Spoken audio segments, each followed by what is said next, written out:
Hi, and welcome to another Ohio Learns 360 webinar. I'm IdeaStream Public Media's Kabir Bhatia, and today we'll be speaking with Lauren King, a principal with Whitehall City Schools near Columbus, and we'll be talking about preventing the summer slide. No, it's not a dance move. It's the learning gap which results from the time students, especially K through 5 students, are out of school. We'll discuss daily strategies and resources to help parents promote academic, civic, and social emotional growth in the home. Lauren King, welcome. Thank you. I appreciate it. How long have you been at Whitehall? So this is my fifth year as a principal in Whitehall. Hey, interesting. And before that, you were a teacher, I imagine? Yes, I was. Yes, I taught in a couple different places, mostly third grade. Mostly third grade. Okay, so that's right in the heart of where the summer slide is an issue, is something that comes up. Tell me a little bit, first of all, what you noticed when kids returned to school in the fall and the summer slide had been happening for 3 months.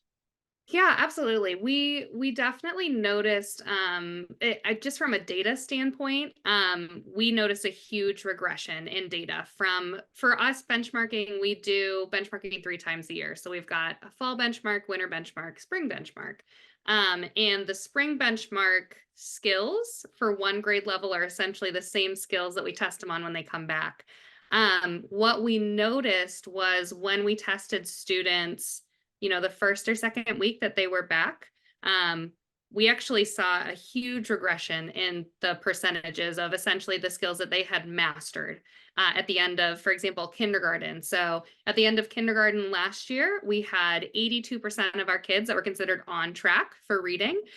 When they came back in the fall, that number, which was mostly the same kiddos, had now dropped to 55% that were on track in reading. So the good news is within a couple weeks, we're usually able to recoup those skills.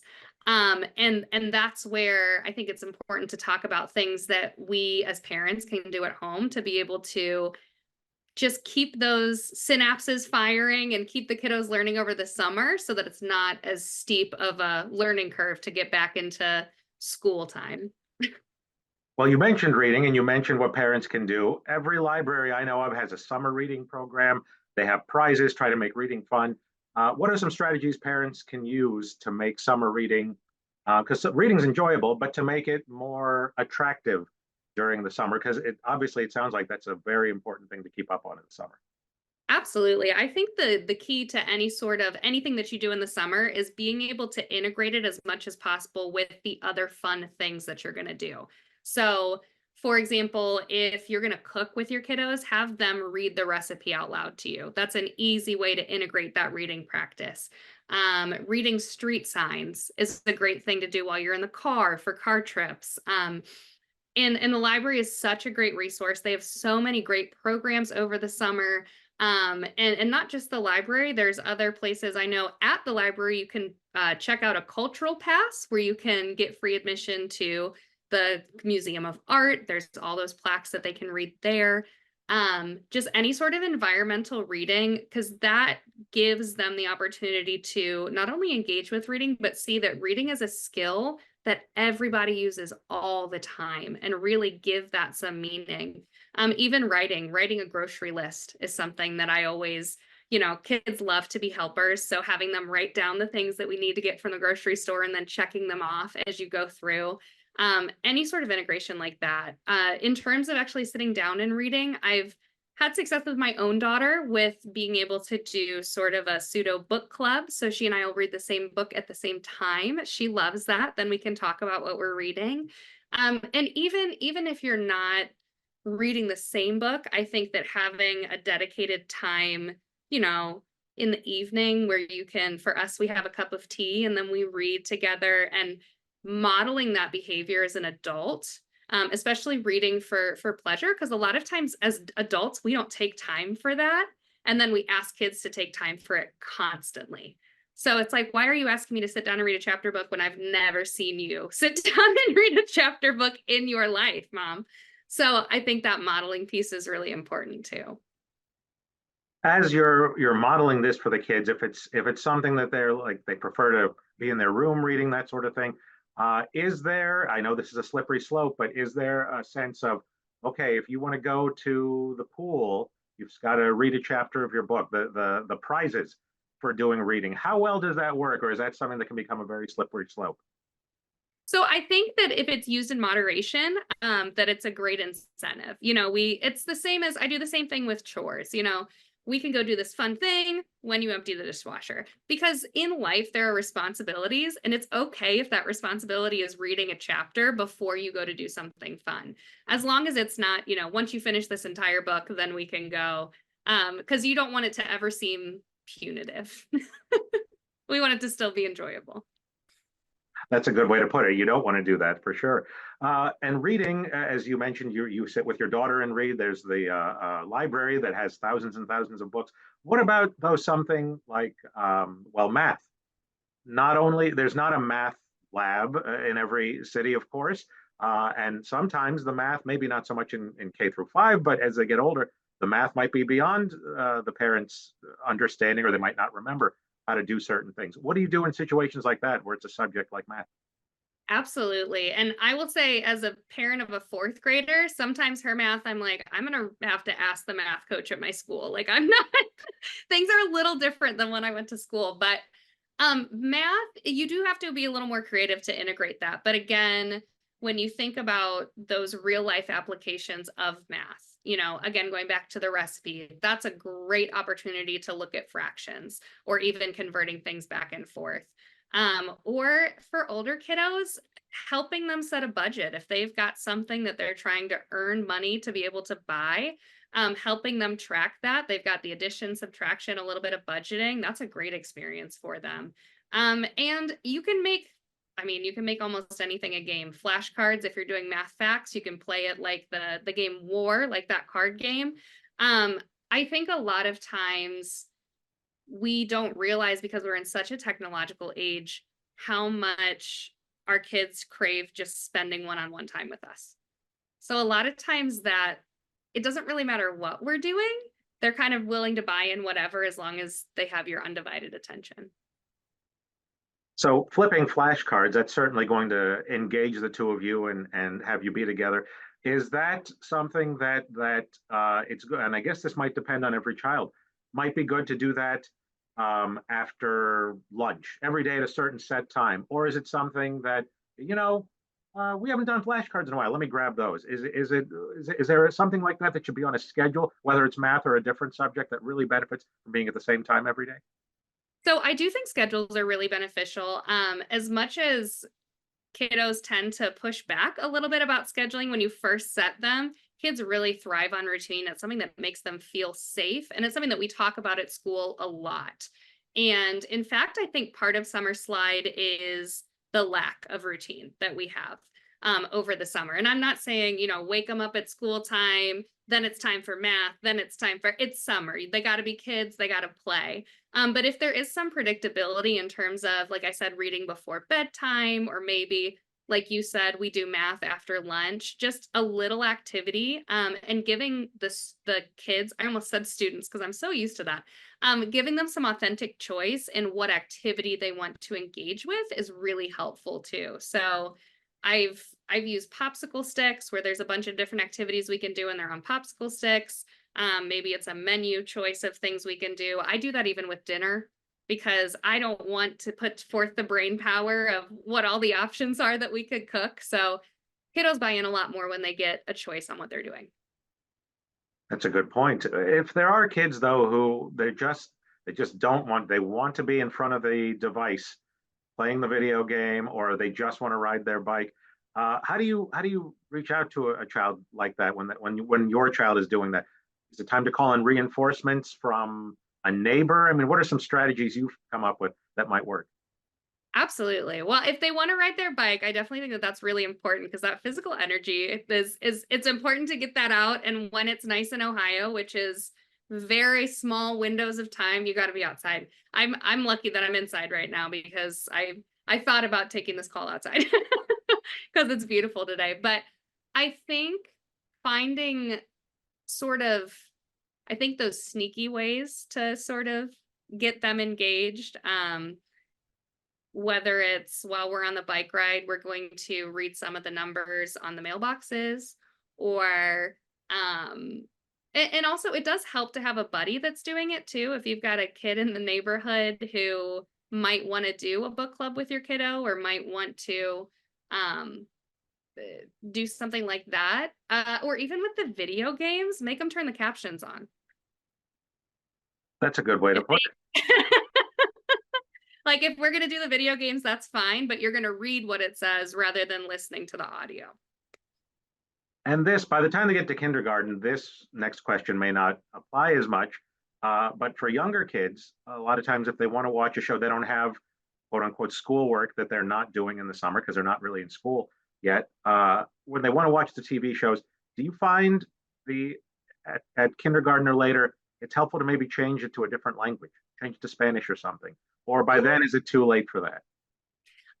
I really haven't experienced anything with that, but I'm really intrigued by the idea. I mean, they really are, even in kindergarten, even in first grade, even in second grade, they're sponges still. I mean, we have a lot of English language learners in my building, and the amount of students that English is their first language, that they pick things up from their peers that speak Spanish, for example. It's really neat to see how they figure out how to communicate. There's a lot of if your kiddo's a TV kiddo, that's okay. There's a lot of really great programming. PBS has tons of great shows that really lend themselves to organic conversations about topics. And they've got shows for all different grades. I mean, I showed my third graders oh my gosh, I can't think of what it's called. There was a robot and like an evil guy and they were solving math stuff. Can't think of what it was, but I would show them that. I mean, and there were fractions in there and decimals, and so there's all sorts of there's things that they can watch, and even just regular movies. And for kiddos that are pre-readers, having conversations about what they see happen in the movie, or just sort of reviewing, you can start retelling, getting them to tell the story to get that sequencing in order.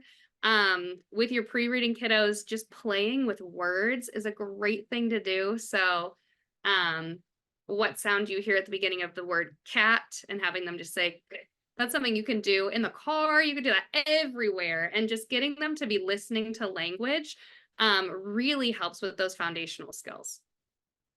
And since you were talking about the power of words, the interest they might get in words, we've discussed reading a little bit. We've discussed arithmetic, writing, getting them to write, whether it's tell me about your day or write a book report, essentially.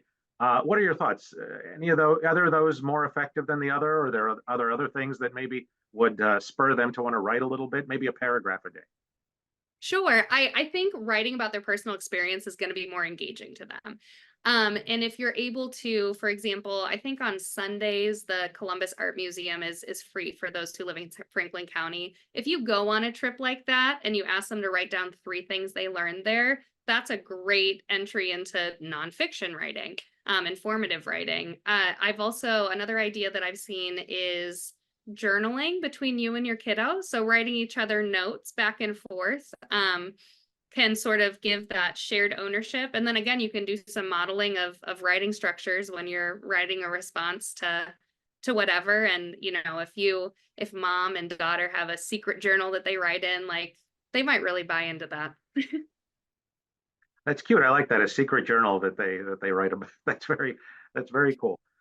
As the kids are going through the summer, let's say that you give them a week after school is out to sort of decompress, and then you start introducing some light schoolwork. But then you hit, maybe there's a trip in the middle of summer. You come back and you just cannot get back to the routine. You actually sense maybe they're sliding back a little bit. What are your thoughts? Do you change tacks completely and say, okay, we're not going to read together now. We're going to do verb flashcards. I mean, I don't know. I'm just thinking of something. Is that a good time to completely change course, or give them another week to decompress? Or what are your thoughts?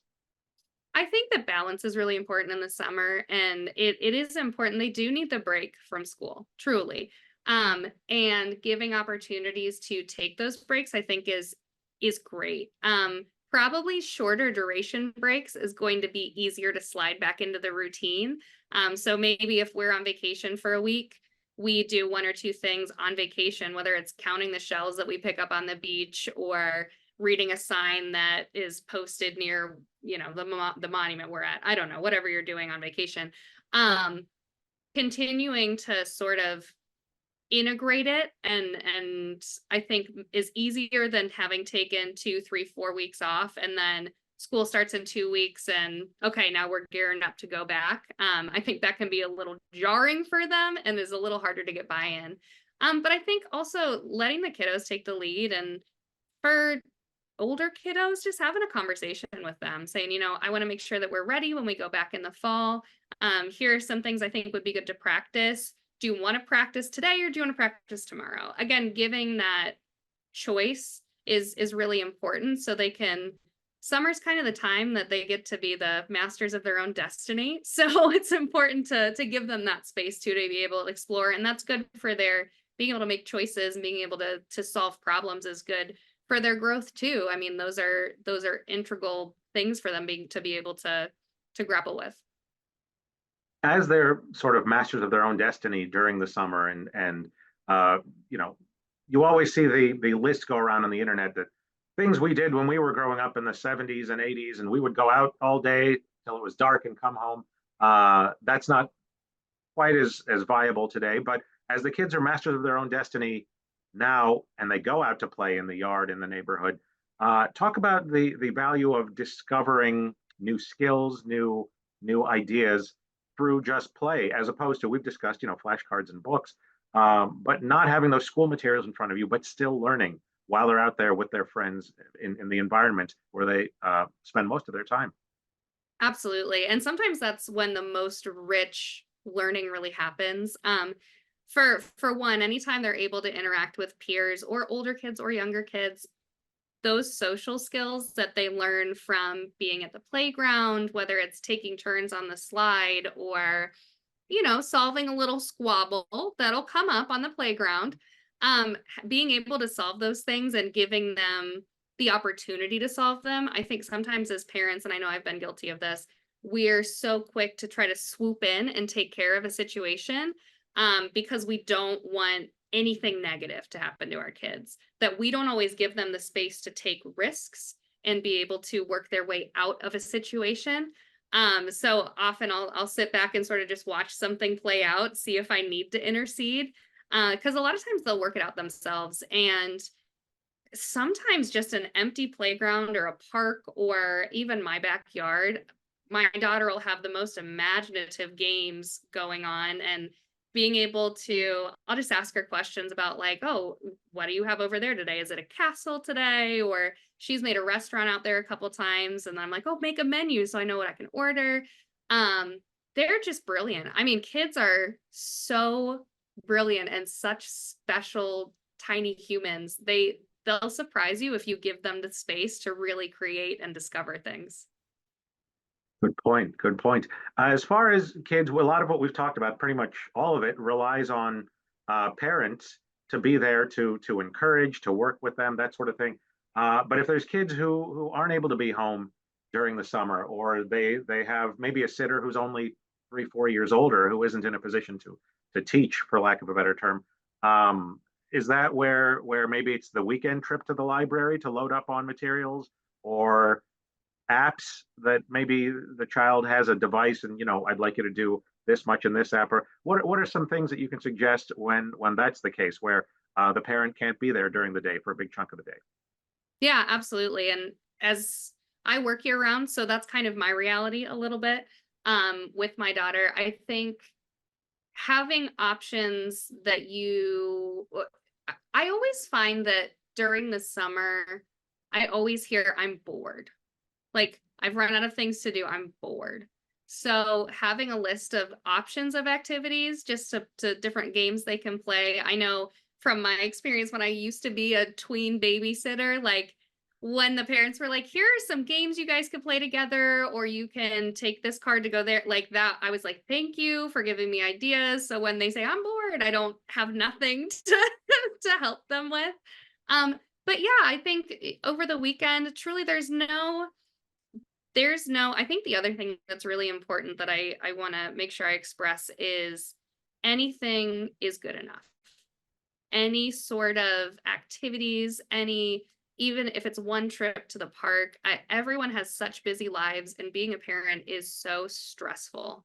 I certainly don't want the summer slide to be something else that parents have to worry about. Um, Anything is good enough. Any time that you can devote to it, any little trip you take, it doesn't have to be school 2.0 over the summer for it to be effective. So if during the week they're, with the babysitter or with grandma and they spend most of the time on the tablet and that's what works, that's okay. And there's apps you can put on there that are a little more educational that might help. But there's no guilt associated with that. Just keeping the conversation going, I think, is the biggest thing. Having just talking to your kiddos a lot, because developing those language skills and sort of seeing their thinking process, and letting them see yours is just a really great experience, regardless of what the activity is you're doing. Good point. Good point. And every community I know is different. Every school district is different as far as what they might offer during the summer. Some might have the buildings open for kids if they want to come play basketball, or there's a pool. What are your recommendations for parents who want to reach out to the schools and either ask, for suggestions, or, and I don't know if this is even allowed, but ask, can we sign out a textbook from the previous year, and maybe they can, once a week do a couple pages, whether it's the previous years for review or the upcoming year to get ahead. Talk about any of those, because again, I don't know how you're in education. I'm not. I don't know how viable any of those are. Yeah, absolutely. So our district, we're really lucky that we do have summer school offered over the summer. So our kiddos can come half day for 5 weeks, and they get instruction with our teachers. So that's a great option if it's something that they're invited to. But I will tell you, as from my seat as a teacher, as an instructional coach, as a principal now, if any parent ever reached out to me, or any parents that have reached out to me and said, I want some ideas on what to work on over the summer, I am so happy to give any ideas. So reaching out to your child's teacher would be my first suggestion, because they will likely be more than happy to give you that information. Um, in terms of, and that could vary. Sometimes they'll send a packet.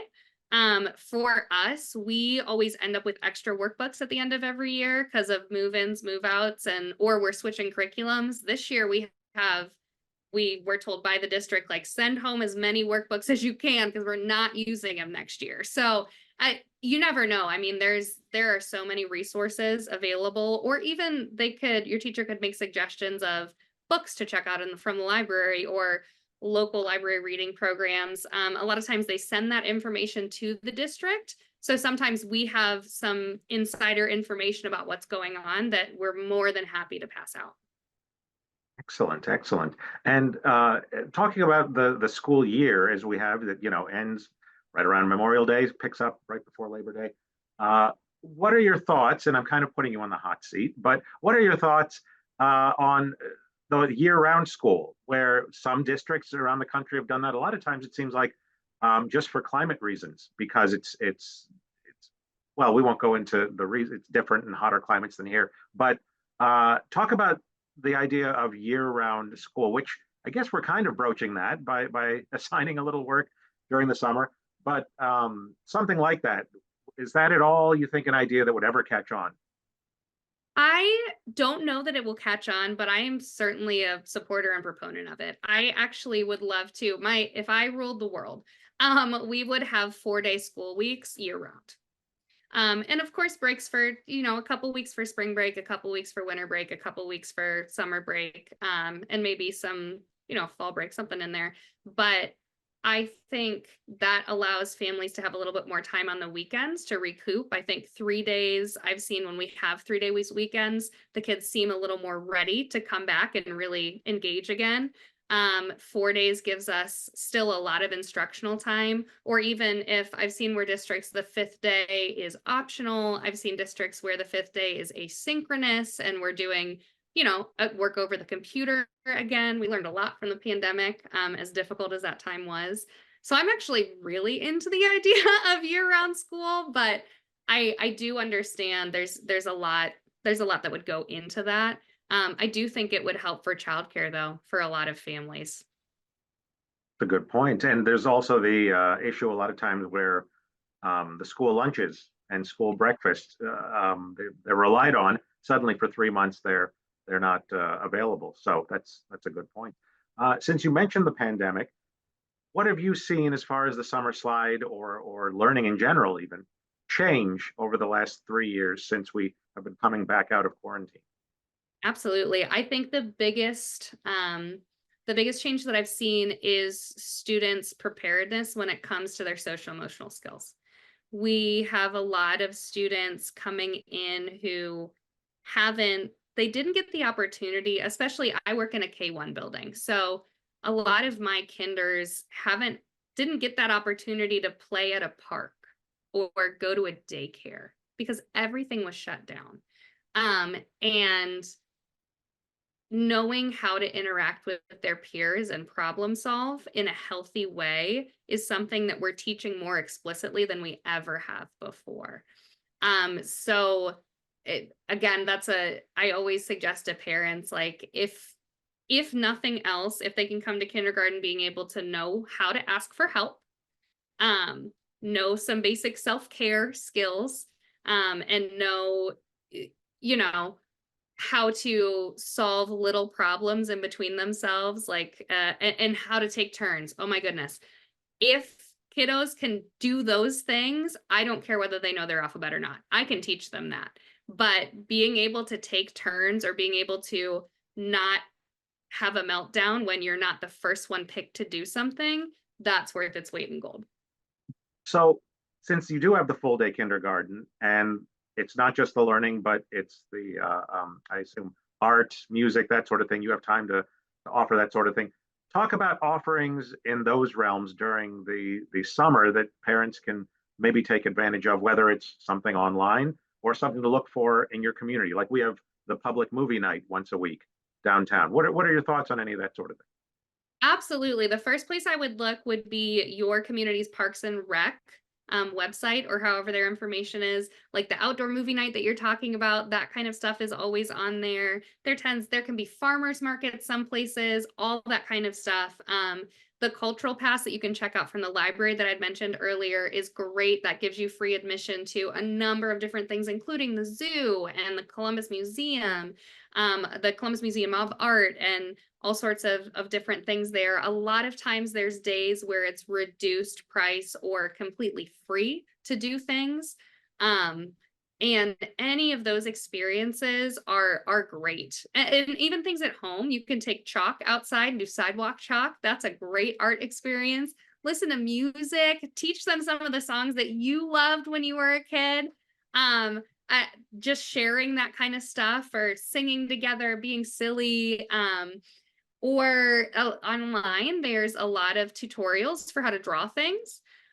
So that has been something that my daughter and I really enjoy. There's a whole series where it teaches you to draw Disney characters, which we're super into. So there's a million different ways to engage with the arts, or even, going for a walk. That physical education, getting some physical activity is really great too, and building up.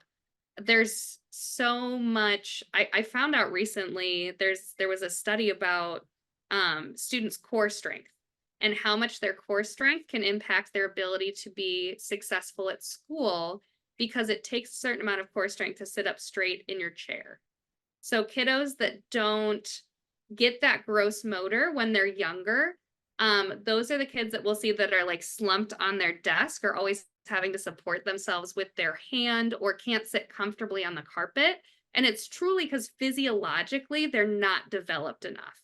So that outdoor gross movement is really, really important. And just going for walks, climbing a tree, going across the monkey bars, anything like that, is really important too. I mean, that's also learning. Yeah, that's true. That so many different subjects that come under the heading of learning that we've touched on. Going back to reading and math, something I just thought of, and this would be wildly different from K up to through 5. How many books would you say kids should be reading in those different grades? That's a great question. I I think my instinct is actually kind of to say as much as they will joyfully tolerate. I think that I some kids are very motivated by a challenge. So for some students, that summer book challenge where if you read a certain amount of books from the library, you turn your card in, you get a prize, super motivating for them. Other kids, if they read one book over the course of the summer, that is a celebration. So really knowing your kiddo and knowing how much to push before it's too much, because the last thing we want is for them to resent anything learning based. So you just kind of have to know your kiddo and say, okay, I know that for some kids reading is a struggle. If you make it through this Amelia Bedelia book this summer, like awesome. I am so proud of you. Other kids like read half the Harry Potter series because that's what you're capable of. So, it all depends on the kiddo, but I think that just knowing them and making sure that it's a good balance between, yes, we still need to read this summer, but let's make sure it's something that you enjoy is really important. And then specifically for fifth graders, because that's usually the threshold right before middle school, it seems like in most districts, are there specific things that the parents for their rising sixth graders should be consider? Because you're very quickly going to be hearing about college prep and that sort of thing before you know it. Are there specific subject areas or specific things you can think of, like maybe really hit, European history? What are your thoughts on specific things they can hit? I think that the summer between fifth and sixth grade is the perfect time to really start having conversations about students' interests and what they might be interested in pursuing once they graduate. Because you're right, it does come up really quickly. They're in sixth grade and then they're walking across the stage. It happens very fast. And the more that you can figure out what they're interested in and give them opportunities to explore that interest, whatever it may be, even if it's being a YouTuber. My daughter is not in fifth grade yet, but she went through that phase. And so we had a conversation about like, okay, it's not just shooting a video, you've got to edit it, you've got to plan it. And we ended up we worked together on one video and it took us all day, and we finished the video. She was like, that was a lot of work. I said, yeah, and it doesn't even have that many likes, so like it's not I think giving her it sort of shifted her perspective of what that career would look like in reality. So I think part of it is really exploring those interests and those career options for them so they can start looking at what they're interested in or exploring things that they've wanted to at a time that it's still really safe to do so because they're still young. They still got the parent support. I think the other thing that's really important over that summer is having conversations about the tough stuff, peer pressure, bullying, how to be a good friend, how to deal with friendship breakups, all of those things that happen in middle school. It's a little easier to deal with when you've already had that conversation and you've laid the groundwork for I'm a person that you can talk to when things get hard, when the peer stuff gets difficult, when someone offers you something that you shouldn't take. I think that that's a really important thing to do during that time too. It's not the most fun conversations to have, but being able to have them up front will help your child feel more at ease when inevitably situations come up that they may not be anticipating, but we as adults know happen during that time. Yeah, good point. Good point. As far as the other end of the spectrum, kindergarten, you mentioned several skills earlier that kids coming in, if they've got that, you can teach them the alphabet, as you said.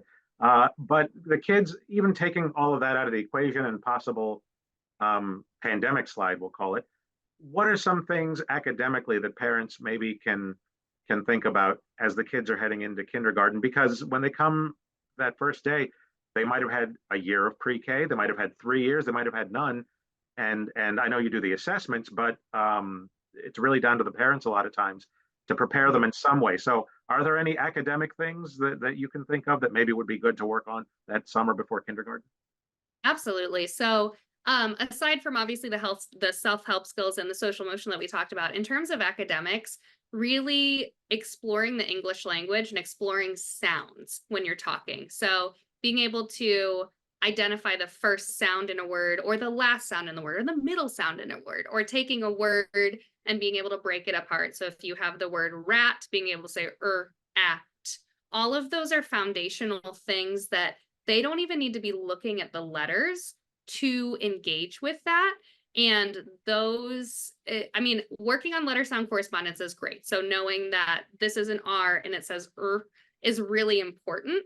However, playing with those words is just as valuable. Getting them to listen really closely to the way sounds come together in speech is super helpful. In terms of math, count everything, just anything you have. You can have 15 M&Ms, count them out. You can have, how many dogs do you see in that park? How many, just that one-to-one correspondence is really the cornerstone. And then if you've got extra time and you want to help them with some of the numerals, there are numbers everywhere. They're on mailboxes, they're on, you know, your postage that you get. There's a million places where numbers are, and just using that. Kindergarten's so fun because there's so much environmental opportunity to engage with academics, because it is those foundational skills. So yeah, those would be some suggestions that I would have. Excellent, excellent. So we just finished talking about strategies going into kindergarten. And then what about generally looking across the spectrum, K through 5, when there's students with IEPs, what happens to them during the summer? Yeah, absolutely. So there's a lot of programming specifically for students with special needs. So if you look around, even a quick Google, talking to your local Department of Developmental Disabilities is a great place to start for any sort of programming that they may have. In terms for parents, the progress reports that you get with the student's IEP, so saying exactly what they're working on with those objectives, that's a great place to look to see sort of what they're working with. And if you have any questions about any of it, I know I used to be an intervention specialist myself. I know that I would be more than happy to share anything with parents for things I could work on over the summer or clarify. Sometimes IEP language can be really obtuse and just kind of hard to, very wordy. So talking to the intervention specialist, talking to the teacher, they'll be able to give you guidance on not only programming, but also just things you can do at home that are going to align with those IEP goals. And when the students come back, all of them in the fall, right at the beginning, you mentioned how there is the review for the first several weeks, a lot of times that helps get things back on track. If we could somehow eliminate or really dial down this summer slide, what are your thoughts on what those 3 weeks could look like? The extra time, essentially. Absolutely. Yeah, I think that's exactly what it could look like. It could, and it would take a lot of pressure off of teachers, I think, in what some really beautiful things could happen if we didn't have the pressure of feeling like we had to catch up before we moved forward, including, you know, spending some of that time building community within the classroom and getting those foundations really settled. But also being able to, maybe at the end of first grade, I can start touching on some second grade skills if we can get started right from the jump, which again is just going to continue to propel us forward and close any gaps that need to be closed.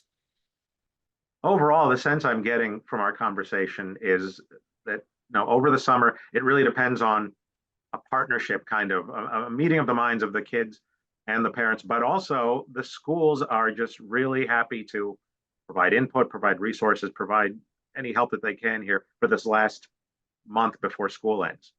Absolutely, absolutely. And I truly would encourage any parent that's thinking about, I'm not sure what I want to do this summer, or I don't know how to stay on top of Summer Slide, or even, you know, if you know you've got a kiddo that has really struggled in a particular subject and it's going to be like pulling teeth to get them to do it over the summer. Teachers are really good at knowing some sneaky workarounds to be able to find fun ways to integrate it, because we have to do it every day. There's always someone who doesn't like the subject that we're teaching. So please reach out to the schools. They will be more than happy to help you, because the partnership with parents and community just in general through the whole year, not just the summer, is the key to making sure our kids are successful. And we love partnering with families. So please don't hesitate to reach out. Anyone would be happy to help. Excellent. All right. Well, there's a lot of great information about preventing the summer slide. Thanks so much, Lauren King, principal with Whitehall City Schools, for speaking with us. Absolutely. Thank you so much for having me. And this has been another Ohio Learns 360 webinar. I'm IdeaStream Public Media's Kabir Bhatia.